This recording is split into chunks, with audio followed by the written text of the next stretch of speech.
네, 오늘은 성령 강림 대축일입니다. 우리가 교회력에 축일이 세 개가 있죠. 바로 이제 예수님이 오신 성탄 대축일이 있고요, 부활절 부활 대축일이 있고, 또 성령 강림을 기념하는 성령 강림 대축일이 있습니다. 삼위일체 하나님 가운데 한 분이신 성령 하나님이 이 땅과 교회에 임한 날을 기뻐하고 또 축하하며 기념하는 절기이죠. 제가 절기 설교를 어떻게 준비할까 하다가 좀 전통적인 방식으로, 정통적인 방식이죠. 전통적 방식으로 세 가지 본문을 함께 나누는 그런 교회적 설교를 한번 하자고 이렇게 마음을 먹었습니다. 보통 이렇게 보통 교회적 설교를 하시는 분들은 매주 이렇게 세 가지 본문을 읽습니다. 구약 성서를 읽고, 그 다음에 복음서를 읽고, 서신서 가운데 하나를 읽습니다. 그리고 시편을 읽어서 총 네 가지를 읽는데, 그래서 원래 이 교회가 전통적으로 이렇게 네 가지 본문을 읽는 이유는, 사실 옛날에는 성경이 귀했기 때문에 이 교회에 와서 읽고 듣는 거 외에는 사실 성경을 볼 일이 거의 없어요. 그래서 보통 이 교회적 설교로 네 가지 본문을 매주마다 이렇게 같이 봉독을 하면은 이게 3년 단위로 돌아가거든요. 그러면 어느 정도 성경을 통독할 수 있기 때문에 옛날에는 이런 방식을 취했습니다. 요즘은 이제 성경이 많이 다 각자 개인적으로 보급이 되어져서 이렇게 또 모든 본문을 다 보진 않지만, 우리가 이게 사실은 교회의 전통적인 방식입니다. 그래서 오늘 절기이기 때문에 이런 방식으로 제가 한번 말씀을 준비해 봤습니다.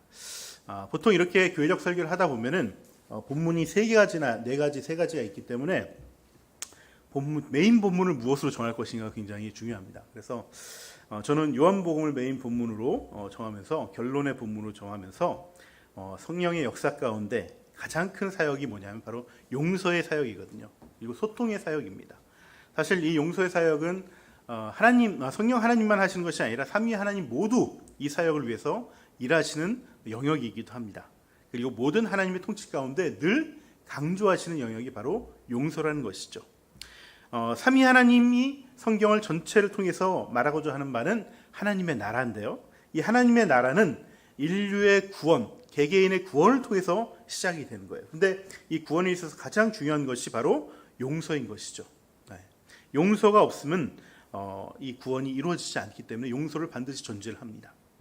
그래서 우리는 하나님의 전적인 용서로 구원의 문을 넘어서서 구원에 들어섰고, 또 우리 역시 이 용서를 하나님을 통해서 이 구원이 완성되어 가는 거예요. 우리가 한번 구원을 받았다고 해서 이것이 온전히 구원으로 완성되어지느냐 아니냐는 아무도 모릅니다. 내가 주님을 믿고 따라가고 주님께서 나도 용서하는 삶을 통해서 우리의 구원이 완성되어지고, 이것이 바로 성화에 이르는 길인 것이죠. 그리고 이 용서의 열매로 주어지는 것이 바로 소통이라는 거예요. 소통.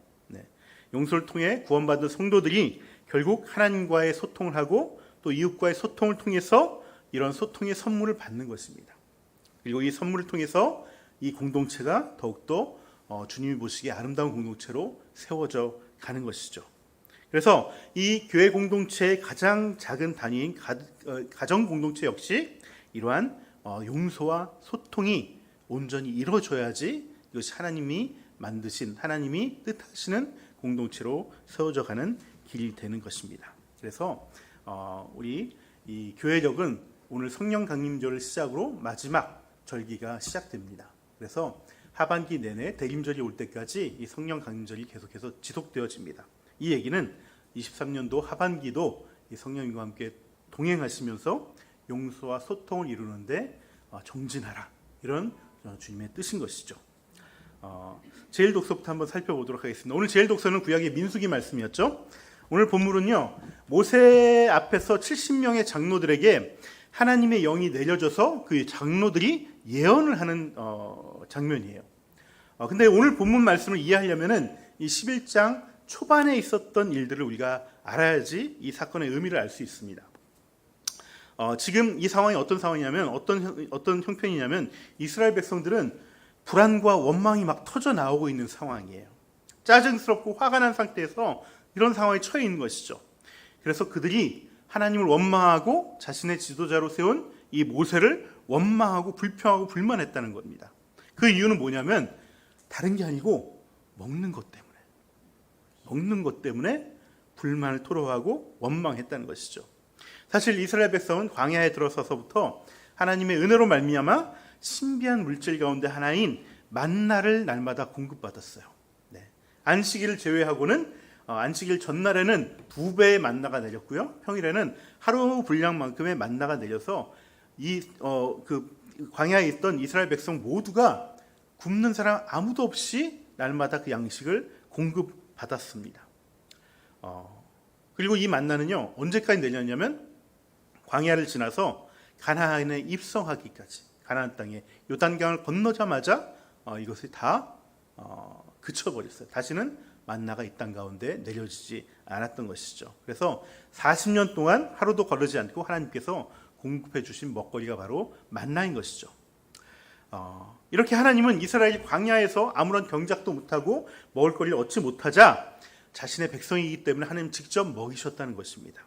하지만 이런 만나의 은혜 속에서도 이스라엘의 백성들은 불만이 쌓여가기 시작했어요. 그 이유는 매일매일 먹는 이 만나가 지겹다는 거예요. 지겨워. 하루 이틀도 아니고 맨날 만나만 먹으라고 하니까 지겨운 것이죠. 그래서 예전에 이집트에 있었을 때처럼 우리도 고기도 좀 먹게 해주고 수박과 또 부추와 마늘도 좀 먹게 해달라. 이렇게 얘기를 하면서 이 매일매일 거저 주어주신 이 은혜가 너무나 당연하다고 여기는 순간 이것이 무가치하게 여기기 시작했다는 거예요. 그래서 급기야 이스라엘 백성들은 이전 생활을 더 동경하면서 우리를 왜 이런 광야로 불러냈냐면서 모세에게 항의하기 시작했습니다. 가만히 이집트에 있었으면 당시 최고 제국이었던 이스라엘의 이집트의 노예로 있으면서 그들이 주는 먹거리들, 고기도 먹고 여러 가지 다 받아 먹을 수 있는데 왜 우리를 자유민으로 이렇게 만들고 광야로 내쫓아서 우리를 힘들게 하냐는 것이죠. 그래서 하나님의 구원 자체, 이 출애굽했던 그 일 자체를 불만을 품기 시작한 거예요. 여러분, 출애굽은요, 이스라엘 백성이 400년 동안 노예살이를 하면서 억압당하고 착취당하고 그 속에서 절규하고 애통하던 소리가 하나님께 상달되어져서 하나님의 그 울음소리를 듣고서 내가 이 이스라엘 백성을 구해내겠다. 이렇게 해서 응답으로 이루어진 것이 출애굽 사건이에요.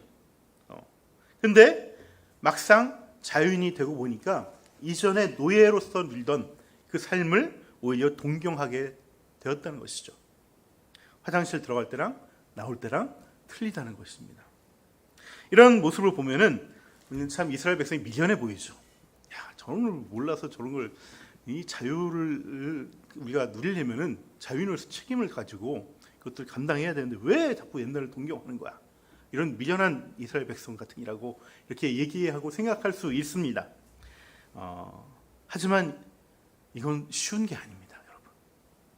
여러분 같으면 이스라엘 백성들처럼 자유의 몸을 얻는 대신에 여러 가지 삶의 제약들이 있고 또 먹을 걸 못 먹고 고기를 못 먹는다? 이거는 정말 큰일이죠. 네. 하고 싶은 거 마음대로 할 수 없다? 이거 정말 쉽지 않은 일입니다. 이 모든 것들이 우리는 정말 풍족한 시대를 살고 있기 때문에 우리들에게는 더 어려운 일이에요. 사실 더 어려운 일입니다. 만약에 우리 이런 일이 닥치면은 아마 이스라엘 백성처럼 할 사람들이 여기 가운데 굉장히 많습니다. 하지만 하나님은 이런 이스라엘 백성들을 용서하셨어요.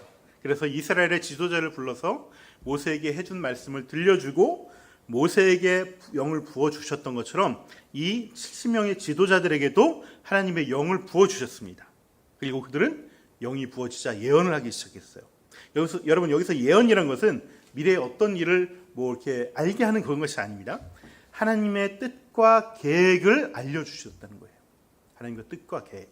사실 이스라엘 백성들에게 만나만 허락한 이유가 있어요. 하나님이. 그거는 과거 제국에서 노예 생활을 하면서 찌들었던 그 삶을 청산하기 위한 일종의 훈련 과정이었던 것이죠.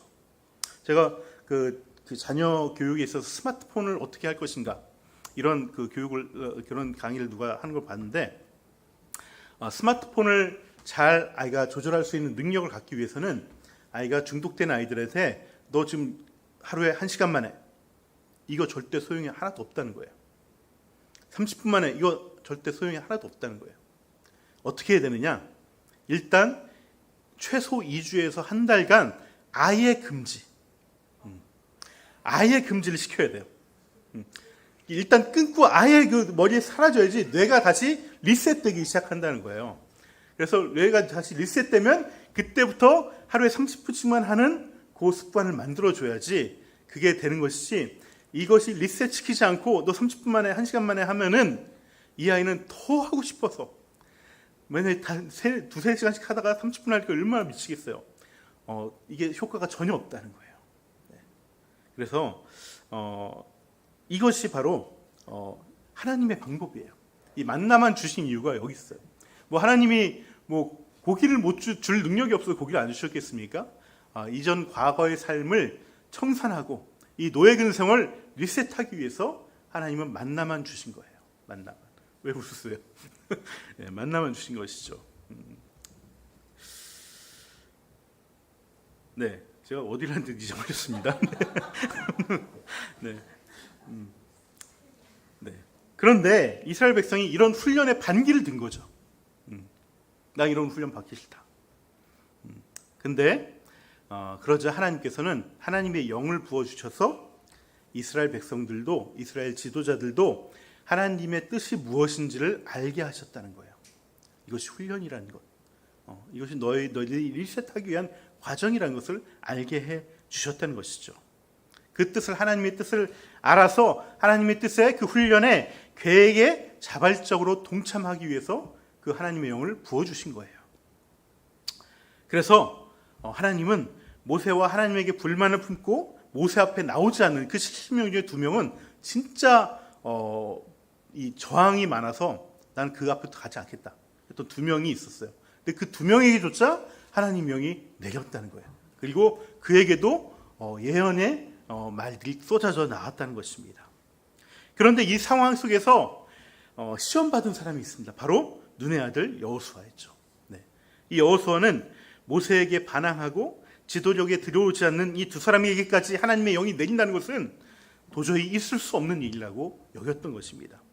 모세의 리더십에 흠이 생길지도 모른다는 걱정 때문이었죠. 보세요. 지금 모세는 하나님의 영이 내려서 하나님의 예언을 합니다. 또 70명, 모세에게 반대했던 70명들도 다 하나님의 영이 내려서 그 예언을 합니다. 근데 순종했던 자기는 영이 안 내려. 네, 그 상황인 것이죠. 그러니까 여호수아는 그 2명을 대놓고 반대할 수는 없고, 이 2명을 쟤네는 뭔데 저기 나오지도 않는 데까지 주는 거, 이거 못하게 하셔야 됩니다, 이렇게 따졌다는 것입니다. 그때 모세가 뭐라고 얘기하냐면, 지금 너 질투하는 거니? 이렇게 얘기해 보는 거죠. 나는 이 지도자들, 이 장로들뿐만 아니라 모든 이스라엘 백성들에게 하나님의 영이 내리면 좋겠다, 이렇게 얘기하신 거예요. 계속해서 모세에게 항의하고 불만을 토로하면서 모세의 리더십에 흠집을 내오던 사람들이지만 하나님의 영이 함께 내려지자 모세는요, 이들을 다 용서한 거예요. 다 받아들인 거예요. 이들에게조차 하나님의 영을 내려주신 그 하나님의 뜻을 깨달았기 때문에 오히려 모든 사람이 하나님의 영을 받았으면 좋겠다라고까지 말씀하신 것이죠. 여러분, 이처럼 하나님의 영을 전자로 받은 사람은요, 나에게 상처 준 사람일지라도 그에게도 하나님의 뜻이 있음을 알고 그를 용서해 줄 수 있는 것입니다. 받아줄 수 있는 거예요. 우리가 용서를 잘 못하는 이유는요, 나를 승진내고 나에게 대드는 상대방에게 지기 싫어하는 마음이 있기 때문에 그래요. 내가 지금 그를 용서하면 이 상황과 상대방에 대한 내 영향력, 내 힘, 내 장악력이 훼손당하지는 않을까, 그런 염려가 있기 때문입니다. 그리고 상대방이 자기가 맞다고 여길까 봐, 거봐 내가 맞았잖아 라고 여길까 봐 용서하지 못하는 거예요. 하지만 하나님이 원하시는 것은 누구의 장악력이 더 많고 힘이 더 세지는가가 아니라, 누구가 옳고 누구가 그른 것을 가리는 것이 아니라 모두가 하나님의 영역, 그 다스림 안에 들어와서 자신의 성장을 이루어 가기를 원하신다는 거예요. 이것이 하나님의 뜻이고요. 그래서 하나님의 영, 성령님을 부어주신 것입니다. 하나님의 뜻은 선하시고 결과적으로 우리를 복으로 초대하는, 복으로 이르게 하는 그 목적이 있기 때문에 그 뜻을, 하나님의 뜻을 알게 하셔서 우리로 하여금 그 뜻을 자발적으로 따르게 하시려는, 그래서 마침내 복을 얻게 하시려는 그 이유 때문에 성령님을 우리에게 주신다는 겁니다. 그래서 우리가 성령님을 진정으로 받게 되면은 서로에 대한 진정한 용서를 할 수 있게 되는 거지요. 서로 간의 이해관계가 하나님의 큰 뜻 안에서는 그게 중요한 것이 아니라는 것을 깨닫게 되는 것이죠. 우리 가운데 아직 용서가 온전하지 못하다면, 내가 전심으로 용서하지 못한다면 먼저 성령님을 구하셔야 됩니다. 그리고 성령님을 통해서 하나님의 뜻을 구하고 받아야 됩니다. 그 하나님의 뜻을 아는 자는 성령의 은사를 통해서 참고 사랑하고 인내함을 통해서 서로 성장해가는 그 진정한 용서의 길을 걸어갈 수 있게 되는 것입니다. 그 길을 가는 저와 여러분이 되면 좋겠습니다. 우리가 두 번째로 읽은 제2독서는 사도행전입니다. 사도행전 2장 성령 강림의 사건은요, 사실상 창세기 11장 바벨탑 사건의 회복 사건이에요. 회복 사건.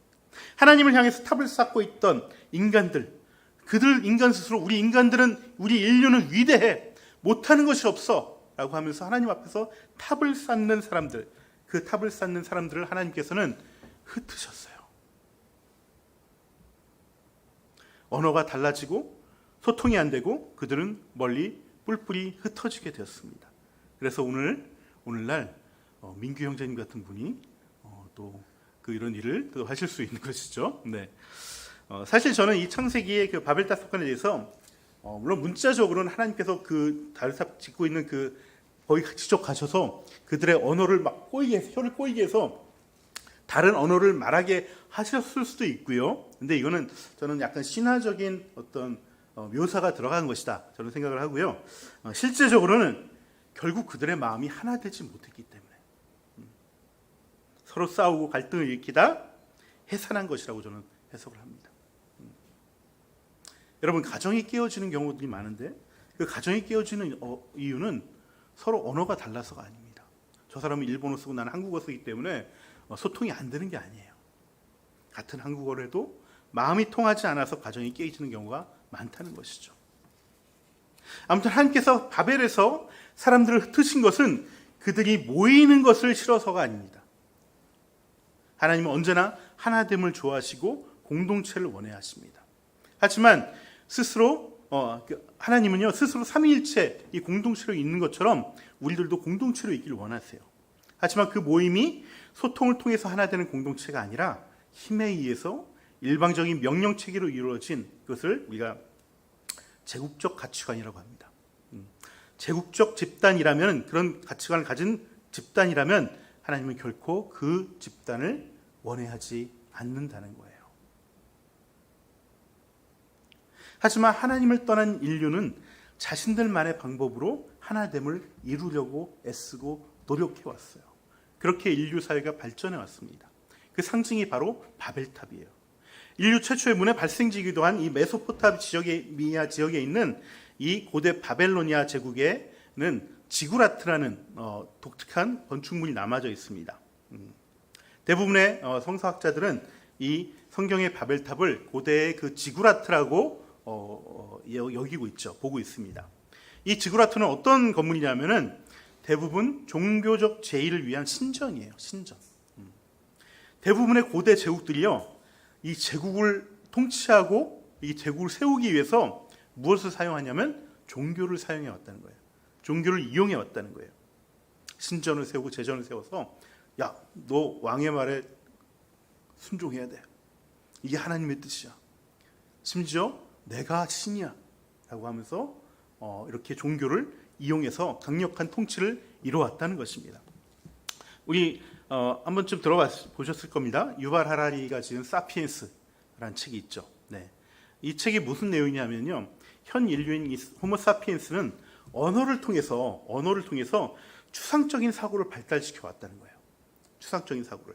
그래서 이 추상적인 사고를 기반으로 허구를 만들어 놓고요, 이 허구를 실제화시킵니다. 직접 만들어 갑니다. 그래서 인류가 이 험한 자연 환경 속에서 약한 인류가, 육체적으로 약한 인류가 살아남아서 오늘날 가장 지구상에서 천적이 아무것도 없는 가장 강력한 생명체가 될 수 있었던 이유는 이 허구를 기반으로 계속해서 뭘 만들었냐면 화폐를 만들고 종교를 만들고 또 역사를 만들었다는 거예요. 계속해서 다른 민족을 점령해요. 그 민족을 합하면은 그 민족의 지금까지 내려왔던 이야기가 있죠. 그 역사가 있습니다. 나의 역사도 있습니다. 그걸 합쳐요.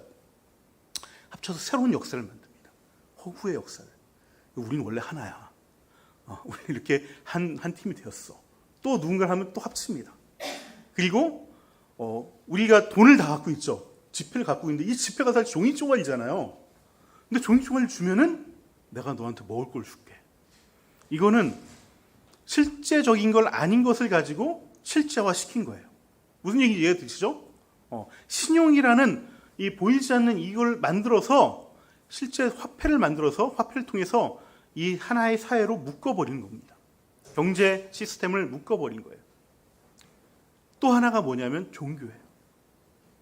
각자의 신화를 막 만들어서 허구의 신화를 만들어서 이 신화를 진짜 진리인 것처럼 주장하고 이 종교, 이 신의 뜻에 따라 우리는 하나가 되어야 돼. 이렇게 만들면서 인류가 계속해서 모여들어서 여러분 지금은요 지구상에 10억 이상의 개체를 가진 집단은 인류밖에 없습니다. 중국이 13억이죠. 인도가 뭐 더 많다고 얘기를 하더라고요. 그러니까 부족 사회에 이렇게 몇몇이 모여 있던 것들이 이 힘만 가지고 살아남을 수 없기 때문에 자꾸 이렇게 더 크게 국가를 만들고 제국을 만들고 이걸 통해서 인류가 지금까지 발전해 왔다고 이렇게 얘기를 합니다. 그래서 결국 지금은 지구상에 천적이 전혀 없는 인류의 천적은 없습니다. 네. 유일한 생명체가 되고 말았죠. 결국 인류는 점점 다른 생명체들을 멸종시켜 왔어요. 그리고 자연을 도시화하고 산업화하면서 파괴하고 생태계를 교란시켰습니다. 코로나 같은 전염병이 도는 이유도 자연에 있던 그 전염병들이 자꾸 도시화되면서 이렇게 넓혀지니까 우리 안에 들어온 것이죠. 네. 뿐만 아니라 같은 집단인 인류 집단 내에서도 억압과 착취가 계속해서 이루어지게 있다는 것입니다. 유발 하라니는 사피엔스란 책 다음에 뭔 책을 냈냐면 호모 데우스란 책을 냈습니다. 호모 데우스. 데우스는 신이란 뜻이에요. 신. 네. 이제 인류가 초인류, 그러니까 신의 자리에 올라설 것이라고 얘기를 합니다. 그리고 그 끝은 신이 되고자 하는 이 호모 데우스들의 미래는 오히려 자멸로 끝날 수도 있다라고 이렇게 경고를 하고 있는 것이죠. 그렇습니다. 유발 하라리가 통찰한 대로 세상의 모든 종교는 대부분 집단의 이익, 국가의 이익을 위해 만들어지고 존재하고 발달해 왔어요. 긍정적으로 말하면은 그 종교의 그 사회적 통합 기능이라고 얘기합니다. 네. 부정적으로는 집단 간의 배타적인 이 결속주의로 발전을 하게 되는 것이죠. 기독교 역시 국가를 위해서 복무하고 집단의 배타적 이익을 위해서 스스로 잘못된 길을 걸어올 때가 많이 있었습니다. 십자군 전쟁이 그랬고요. 식민지 시대 대부분의 유럽의 교회들이 선교라는 명분으로 제국의 확장, 식민지들을 수탈해 가는데 앞장섰습니다. 도구로 사용되어졌습니다. 미국의 바이블 벨트라고 하는 남침내 교단들은 국가 경제를 위해서 노예 제도를 옳다고 옹호했습니다. 독일의 개혁교회는 히틀러와 나치를 인정하고 국가 독재를 위해 복무해 왔습니다. 우리나라 역시 많은 교회 지도자들이 우리나라의 독재자들을 위해서 기도했습니다. 국가 조천 기도회라는 이름으로 전두환을 위해서 기도했고요. 박정을 위해서 기도했습니다. 그리고 이것이 하나님의 뜻이라며 그들 편에 서기를 많이 했습니다. 지금도 그런 사람들 너무나 많습니다. 하지만 이것은 성경의 뜻을 왜곡하는 것입니다. 교회가 이뤄왔던 것은 하나님의 공동체가 세상 속의 제국에 오염됐기 때문에 그런 거예요. 진짜 성경이 말하고자 하는 하나됨이란 것은 강력한 국가와 제국과 그 집단이 아니라 진정한 소통이 있는 성령의 공동체가 진정한 하나님이 세우신 공동체예요. 이렇게 성령의 공동체로 세워졌던 초대교회가 로마 제국의 탄압을 받은 것도 당연한 이유입니다. 로마 제국은요, 모든 종교를 허용하고 권장했습니다. 식민지를 점령하면서 이민족들의 종교, 그 땅에 있는 종교들 다 인정해 줬습니다. 종교 생활에 다 신앙생활을 하라고 다 인정해 줬습니다. 하지만 거기 조건이 있어요. 뭐냐면 그 너희들이 믿는 최고의 신 그 자리 옆에 혹은 그 위에 로마 황제라가 있다고 너희들이 인정하고 로마 황제를 숭배하면은 너희들 믿는 신도 내가 인정해 줄게. 그래서 모든 종교들이 다 로마 황제를 숭배하고 숭상했습니다. 우리 일제시대 때 일본이 우리에게 교회에게 요구한 것이 이것이죠. 천황을 숭배하라고. 그것과 마찬가지입니다. 일제 제국주의도 마찬가지인 것이죠. 국가를 위해서 황제를 위해서 기꺼이 모든 종교들이 로마를 위해서 복무를 했던 것이죠. 하지만 이 로마 제국이 한창 성장할 때 나타난 신흥 종교였던 기독교만은 이것을 거부했습니다. 하나님 외에 누구도 예배할 수 없다. 이것이 기독교의 입장이었고 이로 인해서 초대교회의 수많은 사람들이 검투장에서 순교를 당하고 짐승들의 먹잇감이 되고 십자가형에 처해지고 화형에 죽어갔습니다. 이렇게 탄압을 받으면서도 초대교회가 그 길을 묵묵히 갔던 이유는 성령께서 세우신 교회 공동체는 힘으로 세운 이 제국과는 다른 길을 가야 한다고 믿었기 때문에 그런 것이죠. 특정한 사람에 의해서 특정한 계층과 신분에 의해서 다스려지는 것이 아니라 오직 한 분 하나님의 다스림을 받아야 비로소 그 공동체가 서로가 서로를 희미하니 소통으로 섬길 수 있는 생명의 공동체가 되기 때문에 그렇게 했던 것입니다. 비교적 최근에 발견된 로마 제국 시대의 화폐를 보면요, 화폐에 이런 그림이 그려져 있어요. 황제의 얼굴이 그려져 있고요. 그 위에는 뭐가 그려져 있냐면 불처럼 갈라지는 혀의 모습이 그려져 있습니다. 불처럼 갈라지는 혀의 모습. 황제의 머리에 그려져 있는 이 불처럼 갈라진 혀는 한마디로 황제의 말 한마디에 로마 제국의 모든 사람들이 다 따르고 순종해야 된다는 것을 얘기하는 것이죠. 그런데 오늘 사도행전을 기록한 누가는요, 성령이 임하는 모습을 바로 로마 황제의 머리 위에 그려졌던 그 불의 혀라고 묘사를 하고 있어요. 즉, 이 땅에서 새롭게 출현하는 이 교회 공동체는 인간의 힘과 권력에 의해 움직이는 공동체가 아니라 오직 성령 하나님의 말씀하심과 인도하심을 통해서만 움직이는 소통의 공동체여야 된다는 것을 얘기하는 것입니다. 그리고 이 공동체성을 지키기 위해서는 그 제국의 시대에 저항해야 한다는 것을 메시지로 담고 있는 것이죠. 그래서 오순절 성령 강림을 통해서 탄생한 교회 공동체와 교회의 가장 작은 단위의 가족 공동체는 성령님을 통해서 이 소통의 길을 가야 되는 것입니다. 우리가 쌍방대화를 훈련하는 이유도 여기 있는 것이고, 우리 교회가 한 사람 한 사람, 한 가정 한 가정에 집중하는 이유도 여기에 있는 것입니다. 교회 내에서 하나님과 소통을 말하면서 정작 가정에서는 불화하고 소통이 안 된다면 그거는 내가 여전히 제국의 영에 사로잡혀 있기 때문에 그런 것이고 제국의 가치관에 사로잡혀 있기 때문에 그런 것입니다. 나와 내 가정과 우리 교회가 어느 순간 소통이 온전하지 못하다면 내가 정말 성령님의 인도하심을 받고 있는가? 내가 정말 성령 충만을 갈망하고 있는가? 돌아보아야 되는 것이죠. 그래서 소통에 힘쓰고 애쓰셔야 됩니다. 이것이 성령님의 인도하심이고 하나님의 뜻이라는 것입니다. 이제 말씀의 결론을 맺겠습니다. 이제 우리는 결론을 위해서 복음서의 말씀을 살펴보기 원합니다. 여러분, 부활하신 주님께서는 따르던 스승이 십자가에 처형되면서 무서움에 떨면서 다락방에 문을 걸어 잠그고 두려워 떨고 있는 제자들 앞에 나타나셨어요. 그리고 나서는 평화의 인사말을 건네셨습니다. 이 인사는요, 우리가 잘 알고 있는 샬롬이라는 인사입니다. 평화라고 평화가 있기를 얘기하는 것이죠. 우리말로 하면은 안녕, 이런 것이죠. 네. 근데 여러분, 이 샬롬이라는 인사말은 일상적인 인사말일 수가 있지만 상황에 따라 전혀 다른 의미가 되는 것이죠.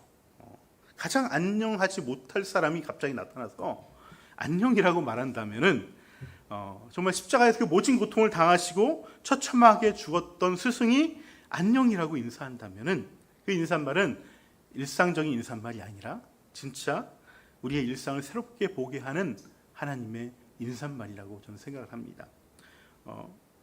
어떤 사람이 사망 선고를 받아서, 내가 가까운 사람인데 암 투병을 하다가 사망 선고를 받아서 얼마 있다 죽을 시한부 인생이 내가 근심하면은 와서 오히려 웃으면서 너 밥은 먹고 다니니? 너 괜찮니? 물어봐 주면 어떻게 알아요? 내가 그거는 그냥 일상적인 인사말이 아니라 내가 진짜 죽어가는 사람이 저렇게 나에게 평화를 묻고 있는데 내 일상을, 내 삶을 다시 한번 돌아보게 만드는 그런 인사말이 될 것입니다. 이렇게 갑작스러운 인사를 통해서 예수님은 제자들의 모든 두려움과 이 무서움을 한 방에 날려버리십니다. 그리고 다시 한번 평화를 빌어주십니다. 이 말은요, 진정한 평화는 안전함에 있는 것이 아니라는 것이죠. 지금 불안에 떨어서 두려워하면 평화가 없지만 진짜 평화는 위협 요소가 사라진다고 평화가 오는 것이 아니라는 것입니다. 예수님은, 부활하신 예수님은 예수님의 패를 통해서 생명의 숨을 제자들에게 부어러 넣어주시고요, 성령을 받으라고 말씀하십니다. 그리고 진정한 평화는 우리를 위협하는 요소가 사라진다고 오는 것이 아니라 오직 용서함에 있다라고 말씀해 주십니다. 우리 주보를 한번 보시겠습니까? 이번 주 묵상 말씀입니다. 같이 한번 읽어보면 좋겠습니다. 이렇게 말씀하신 다음에 그들에게 숨을 불어넣으시고 말씀하셨다. 성령을 받아라. 너희가 누구의 죄든지 용서해 주면 그 죄가 용서될 것이요, 용서해 주지 않으면 그대로 남아있을 것이다. 이제 용서의 영이신 성령님을 불어넣어 주셨으니 진정한 용서를 이루라는 것입니다. 용서 때문에 아버지가 나를 너희들에게 보냈던 것처럼 이제 나도 너희들을 세상에 보내는데 너희들에게 주는 사명이 바로 용서라는 거예요. 용서. 여러분, 사명을 받은 자들은 결단해야 됩니다. 성령님을 받은 우리들은 용서를 못할 이유가 없어요. 왜? 용서의 능력을 성령을 통해서 우리가 얻을 수 있기 때문에. 이제는 내가 용서하는 것은 내 의지와 결단에 달려있는 것입니다. 너희가 용서를 하면 그 죄가 용서되어져서 진정한 소통이 임할 것이고, 용서해 주지 않으면 그 죄가 그대로 남아서 너희들은 불통의 벽에 갇히게 될 것이라는 것입니다. 이 모든 것이 우리들의 결단과 의지에 달려있다는 거예요. 우리가 용서하지 않으면 세상은 서로를 용서하지 않을 것입니다. 세상은 여전히 소통이 아닌 힘으로 하나 되려는 제국주의적 가치관에 갇혀서 점점 세상을 멸망으로 이끌어 갈 것입니다. 그래서 우리는 용서를 하지 않으면 안 됩니다. 이 용서도 우리가 먼저 하지 않으면 안 되는 거예요. 내가 먼저 하지 않으면 안 되는 거예요. 이 용서는 대체 불가의 영역입니다. 내가 안 하면 안 되는 것이죠. 서로 용서하시기 바랍니다. 또 서로 용서를 구하면 좋겠습니다. 이 용서의 자리에 성령님께서는 소통의 공동체라는 선물을 우리에게 허락해 주실 것입니다.